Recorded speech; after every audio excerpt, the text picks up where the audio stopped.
আসসালামু আলাইকুম রহমতুল্লাহ। আপনারা দেখতে পাচ্ছেন এখানে আমি সরাসরি আপনাদেরকে সর্বপ্রথমে কিন্তু কয়েল দেখাইতেছি। এটা হচ্ছে super line Mitsubishi corporation Japan. Japan দেশের মিৎসুবিশি তাদের কোম্পানির নাম এবং মোটরের নাম রেখেছে তারা সুপার লাইন।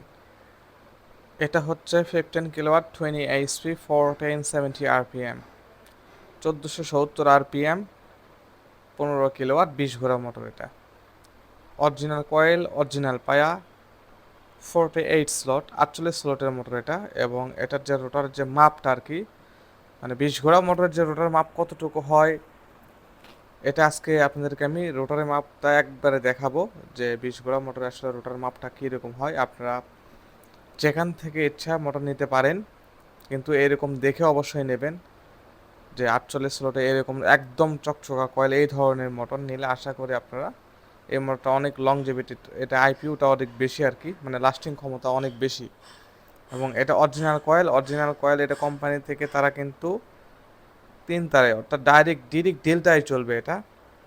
কোম্পানি থেকেই তারা এটা তৈরি করেছে ডিরেক্ট ডেল্টা। আর মিৎসুবিশি আসলে জাপানের মোটর কয়েলের চেনার একটাই উপায় রয়েছে, সেটা হচ্ছে যে এক সার্কিট কয়েল তারা কিন্তু ওপর থেকে মানে বসায় দেয় আর কি। এটা হচ্ছে মিৎসুবিশি কর্পোরেশন তাদের স্টাইল আর কি। আমি যতগুলো মোটর আমি দেখেছি কয়েল, এক সার্কিট একবারে উপর দিয়েই তারা কিন্তু বসানো থাকে, এটাই তাদের এক স্টাইল।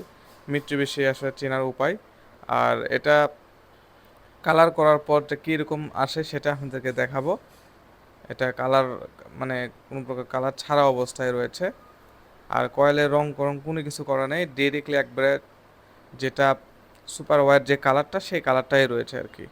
এই ধরনের মোটর আপনার যদি আপনার এলাকা থেকে কেনেন 48 স্লট দেখে এই ধরনের এত সুন্দর কয়েল এবং সুন্দর রোটার এবং এই ধরনের মোটর গঠন পায়া অরিজিনাল, তাহলে আশা করি আপনারা অনেক লাভবান হবেন এই মোটরটা কিনে আর কি। এবং এই মোটরটা আপনি ইউজ করে অনেক মানে তৃপ্তি সহকারে এই মোটরটা চালাতে পারবেন। এটা রোটারের মাপটা দেখুন, আমি রোটারের মাপটা দেখাচ্ছি আপনাদেরকে। রোটারের মাপ অনেকেই জানে না কোথা থেকে ধরতে হয়, আমি আপনাদেরকে দেখালাম।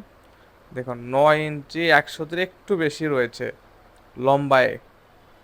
রোটারের মাপ দেখছেন, মানে 15 কিলোওয়াটের মোটর লম্বা রোটার কতটুকু হয় দেখুন আসলে। এবং এর গোলাইটা মাপটা কীরকম রয়েছে সেটা দেখাবো। দেখুন 9 ইঞ্চি 100 একটু বেশি রয়েছে। আর ফিতাটা অবশ্যই আপনারা অনেক টাইট করে ধরবেন, তাহলে বোঝা যাবে যে আসলে এটার মাপটা কত রকম। দেখুন গোলাইটা মাপ হচ্ছে 20 ইঞ্চি, অর্থাৎ 9 ইঞ্চি